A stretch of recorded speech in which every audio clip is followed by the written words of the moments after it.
হে আমার রব, আর কত সহ্য করব? জীবনের প্রতিটি মুহূর্তে পরীক্ষা, প্রতিটি নিঃশ্বাসে কষ্ট, প্রতিটি দরজায় ব্যর্থতা।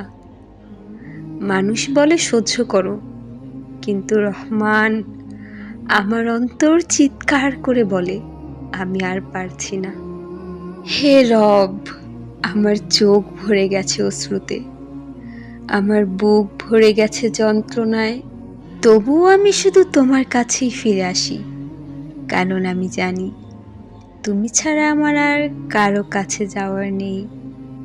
ইয়া রহমান, তুমি কুরআনে প্রতিশ্রুতি দিয়েছ, নিশ্চয়ই কষ্টের সাথেই রয়েছে স্বস্তি। তাহলে এই দীর্ঘ কষ্টের পর আমার সেই স্বস্তি কোথায়? তুমি কি আমাকে পরীক্ষা করছো, নাকি আমার পাপের জন্য এই দুনিয়ার আগে শাস্তি দিচ্ছ? ইয়া রব, আমি তো দুর্বল। রাসূল করিম সাল্লাল্লাহু আলাইহি ওয়াসাল্লাম বলেছেন, যে ব্যক্তি ধৈর্য ধারণ করবে, আল্লাহ তাআলা তাকে ধৈর্যশীল বানিয়ে দিবেন, এবং ধৈর্যের চেয়ে উত্তম ও বৃহত্তর দান আর কিছুই দেওয়া হয়নি। ইয়া রব, আমি ধৈর্য চাই, কিন্তু ধৈর্যের সাথে তোমার রহমতও চাই।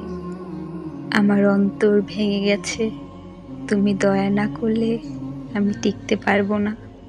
হে আল্লাহ, তুমি তো কুরআনে শিখিয়েছ এই দোয়া, রব্বানা লা তুআখিজনা ইন নাসিনা আও আখতানা, রব্বানা ওয়ালা তাহমিল আলাইনা ইসরান কামা হামালতাহু আলাল্লাযিনা মিন ক্বাবলিনা, রব্বানা ওয়ালা তুহাম্মিলনা মা লা তাকাতা লানা বিহি ওয়াফু আনা ওয়াগফির লানা ওয়ারহামনা।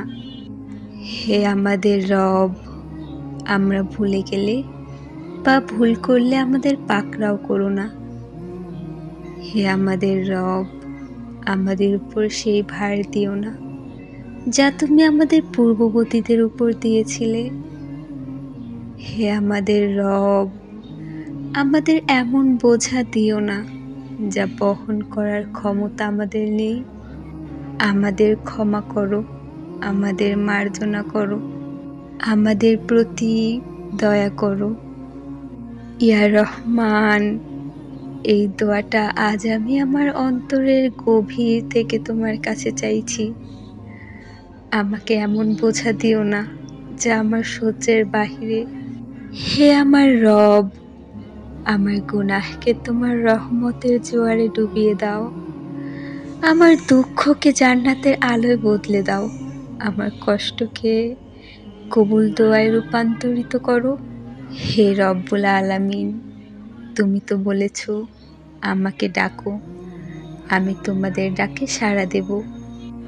আজ আমি ভাঙা হৃদয় নিয়ে তোমাকে ডাকছি। ইয়া রব, সাড়া দাও। ইয়া রব, সাড়া দাও। আমার কান্নাকে কবুল করো, আমার ভাঙা অন্তরকে মেরামত করো, আমার অন্ধকার রাতকে তোমার নূরে আলোকিত করো।